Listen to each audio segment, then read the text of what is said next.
Hi friends, welcome to ജാസ് blog. എല്ലാവർക്കും സുഖം തന്നെയല്ലേ? ഞാൻ ഇന്ന് വളരെ പ്രധാനപ്പെട്ട ഒരു മെസ്സേജ് നിങ്ങളിലേക്ക് എത്തിക്കാൻ വേണ്ടിയിട്ടാണ് ഈ വീഡിയോ ചെയ്യുന്നത്. നമുക്കറിയാം, ഇന്ന് 99% കുട്ടികളും ഗെയിമിന് അഡിക്റ്റാണെന്ന്. അത് ഏത് ഗെയിം ആയിക്കോട്ടെ. അതിൽ വളരെ പ്രധാനപ്പെട്ട ഒരു ഗെയിമാണ് ഫ്രീ ഫയർ ഗെയിം. ഇന്ത്യയിൽ തന്നെ നമ്പർ 1 ആയിരിക്കുകയാണ് ഈ free fire game. Free fire game കളിക്കാത്തയോ അറിയാത്തയോ കുട്ടികൾ ആരും തന്നെ ഉണ്ടാവില്ല എന്നാണ് ഞാൻ വിശ്വസിക്കുന്നത്.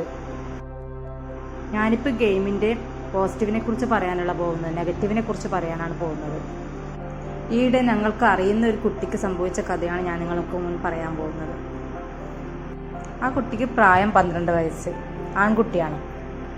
ആൺകുട്ടികൾക്കാണല്ലോ പൊതുവെ ഈ ഫ്രീ ഫയർ ഗൺ ഗെയിമിനൊക്കെ കൂടുതൽ താല്പര്യം ഉണ്ടാവുക. പെൺകുട്ടികൾ പിന്നെ കുറവാണെന്ന് എൻ്റെ അഭിപ്രായം. അപ്പോൾ ഇന്ന് കുട്ടികൾക്ക് കളിക്കാനോ ഇതിലൊന്നും ആൾക്കാർ കിട്ടുന്നില്ല. പണ്ടൊക്കെ ആണെങ്കിൽ ഞങ്ങളൊക്കെ ഓടിക്കളിച്ചും ചാടിക്കളിച്ചൊക്കെ നേരം കൂട്ടും.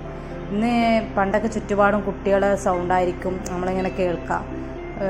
ഇന്നിപ്പോൾ കുട്ടികൾ സ്കൂളിൽ പോകുമ്പോൾ വരുമ്പോൾ മാത്രമായിരിക്കും അവരുടെ സൗണ്ട് കേൾക്കുന്നത്. പിന്നെ കളിക്കുന്നതൊന്നും നമ്മൾ കേൾക്കുന്നില്ല. കാരണം എന്താ, ഈ കുട്ടികൾ വീട്ടിനുള്ളിൽ ചടഞ്ഞുകൂടി മൊബൈലിലല്ലേ എല്ലാ കുട്ടികളും. പിന്നെ എവിടെയാണ് കുട്ടികൾക്ക്? അതുപോലെ തന്നെ കുട്ടികൾക്ക് ആരോഗ്യവുമില്ല. ആ മോൻ നല്ല സ്മാർട്ടായിരുന്നു. വീട്ടുകാർക്കൊക്കെ ഭയങ്കര ഇഷ്ടപ്പെട്ടൊരു കുട്ടിയായിരുന്നു. നല്ല അനുസരണമുള്ള മോൻ. പക്ഷെ അവനിക്ക് പഠിക്കാൻ കുറച്ച് അറിവില്ലായ്മയുണ്ട്. അത് കുഴപ്പമില്ലാന്നില്ല. അങ്ങനെ അത് അനുസരണയൊക്കെ ഉണ്ടല്ലോ എന്ന് കരുതി വീട്ടുകാർ അതിനെ അത്ര കാര്യമാക്കിയിട്ടൊന്നും എടുത്തില്ല. പിന്നെ അതൊന്നും ഗെയിമും മൊബൈലൊന്നും മുമ്പൊന്നും നോക്കിയോ കളിക്കുകയോ ചെയ്യാത്ത കുട്ടിയായിരുന്നു. പിന്നെ ഒരു ദിവസം ഒരു കുട്ടിയെ പരിചയപ്പെട്ടു. ആ കുട്ടിയാണിപ്പോൾ പ്ലേ സ്റ്റോറിൽ ഗെയിം കയറ്റുന്നത് എങ്ങനെ അമ്മ ഒന്നും പഠിപ്പിച്ചു കൊടുത്തിട്ടുണ്ടായിരുന്നു ആ കുട്ടിൻ്റെ. അപ്പോൾ അതൊക്കെ പഠിപ്പിച്ചു കൊടുത്ത് വീട്ടിൽ വന്ന് പിന്നെ ഒരു ദിവസം മൊബൈലെടുത്ത് ആ ഗെയിം കയറ്റി ആ ഗെയിമിനെ പിന്നെ കളിക്കാൻ വേണ്ടി അറിയില്ല, ഗെയിം എങ്ങനെ കളിക്കേണ്ടതെന്ന് അറിയാതെ വേറൊരു കുട്ടിയെ പരിചയപ്പെട്ട് അതെങ്ങനെ ചോദിച്ച് മനസ്സിലാക്കി.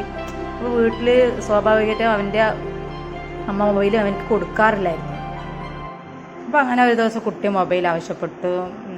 10 മിനിറ്റ് ഒരു 5 മിനിറ്റ് അല്ലേ അമ്മ, അല്ലെ അമ്മേ, അത് നീ ഇങ്ങനെയൊക്കെ ഒന്നും ആവില്ല. അപ്പോൾ സ്വാഭാവികമായിട്ടും നമ്മളെന്തെങ്കിലും ജോലി ഇടയ്ക്കാണെങ്കിൽ അമ്മമാർ ഫോണങ്ങ് മൊബൈൽ കളിക്കാനായിട്ട് കൊടുക്കും. അതുപോലെ അവൻ്റെ അമ്മയും കൊടുത്തു. പിന്നെ അച്ഛന്മാർക്ക് കുട്ടികളെ ശ്രദ്ധിക്കാൻ അങ്ങനെ ടൈം കിട്ടണമെന്നില്ല. അമ്മമാരായിരിക്കണം കൂടുതലായിട്ടും കുട്ടികളെ ശ്രദ്ധിക്കേണ്ടത്. അപ്പോൾ പിന്നെ സ്വാഭാവികം അവരെന്തെങ്കിലും തിരക്കിലിടെ നമ്മളെന്തൊക്കെ ഈ മൊബൈലും കൊടുത്ത് കുറച്ച് സമയത്തേക്കല്ലേ അതെന്ത് സംഭവിക്കാണെന്ന് വെച്ചാൽ ഇങ്ങനെ കൊടുക്കും. അവനങ്ങനെ 5 മിനിറ്റ് ചോദിച്ചു, പിന്നെ 10 മിനിറ്റായി, പിന്നെ അരമണിക്കൂറായി, പിന്നെ 1 മണിക്കൂറായി. പിന്നെ കിട്ടുന്ന ടൈമൊക്കെ ഈ ഫോണിനോട് അവനിക്കൊരു എന്താ പറയുക ഇൻട്രസ്റ്റ് തോന്നി തുടങ്ങി. പഠിപ്പിനൊക്കെ താല്പര്യം കുറഞ്ഞു തുടങ്ങി. അവനിക്ക് പെറ്റ്സൊക്കെ ഉണ്ട്. അതൊക്കെ ആദ്യം അവനെ ഒന്നിച്ച് കിടത്തുക, ഇതൊക്കെ കളിപ്പിക്കുക ഒക്കെ ചെയ്യായിരുന്നു. പിന്നെ അതൊക്കെ കുറഞ്ഞു. എല്ലാം അതിനെ കണ്ടാലൊന്നും അത്ര കാര്യമാക്കില്ല. പിന്നെ ഈ മൊബൈലിന് തന്നെ ചിന്തയായി. ഫ്രീ ഫയർ ഗെയിം എന്തെങ്കിലും കളിക്കാൻ നീ തോക്ക് വെച്ചിട്ടുള്ള ഇങ്ങനെ ഓട്ടത്തിലൊക്കെയാണ് അവനങ്ങനെ കളിക്കാറ്. മുമ്പ് അങ്ങനെയൊന്നും കളിക്കാറില്ല. ഇതിന് ശേഷം അവന് അങ്ങനെയുള്ള ഒരു കുറച്ചായി കുട്ടി അതിനോട് അഡിക്റ്റായി വന്നു തുടങ്ങി. പിന്നെ അപ്പോൾ ആ ഫോൺ വാങ്ങിച്ചപ്പോൾ അവനിക്ക് പെട്ടെന്ന് ദേഷ്യം വന്നു. അമ്മനോട് അവൻ സംസാരിക്കാത്തവൻ കയർത്ത് സംസാരിക്കാൻ തുടങ്ങി. കേൾക്കാൻ പാടില്ലാത്ത ചീത്ത അത്രയും അമ്മയെ വിളിച്ചു. അപ്പം അമ്മ ആകെ ഷോക്ക്. അമ്മക്ക് ഭയങ്കരമായിട്ട് ടെൻഷൻ, സങ്കടം വന്നുപോയി. പിന്നെ അതിന് ശേഷം അപ്പം അമ്മക്കും വാശി. അപ്പം അമ്മ 2 അടി കൊടുത്തു. അപ്പോൾ അവനിക്ക് അതിലേറെ ദേഷ്യം തോന്നി. അവിടെ എന്തോ കത്തി എന്തോ എരിപ്പുണ്ടായിരുന്നു. അതെടുത്ത് അമ്മയെ നേർക്ക് ചൂണ്ടിക്കാണിച്ച് നേരെ പോയി. അതൊക്കെ കണ്ടപ്പോൾ അമ്മ ആകെ ഇതായിപ്പോയി. അപ്പോൾ എന്തോ അവനെ കുറച്ച് തടഞ്ഞിട്ട് അതൊക്കെ വാങ്ങി വെച്ചു. പിന്നീടാണ് അതിൻ്റെ സീരിയസ്നെസ്സിനെ കുറിച്ച് അമ്മ ചിന്തിക്കുന്നത്. എൻ്റെ മോന് അതിനോട് എത്രത്തോളം അഡിക്റ്റ് ആയിട്ടുണ്ടെന്നുള്ള കാര്യം അപ്പോഴാണ് അമ്മ അറിയുന്നത്. പിന്നെ അതിൽ നിന്നൊക്കെ കുട്ടിനെ മോചിപ്പിച്ചെടുത്തു.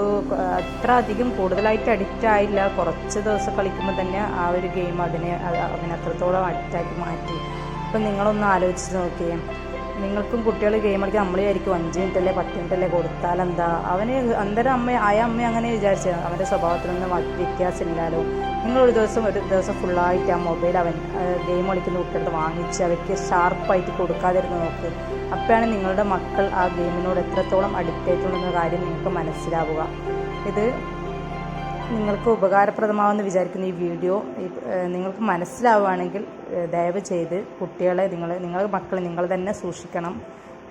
നിങ്ങൾക്ക് നാളെ ഉപകരിക്കേണ്ട നല്ല മക്കളാക്കി മാറണം. നല്ല മക്കളായി മാറട്ടെ എന്ന് ഞാൻ പ്രാർത്ഥിച്ചുകൊണ്ട് ഈ മെസ്സേജ് എല്ലാവരിലേക്കും ഷെയർ ചെയ്യുക.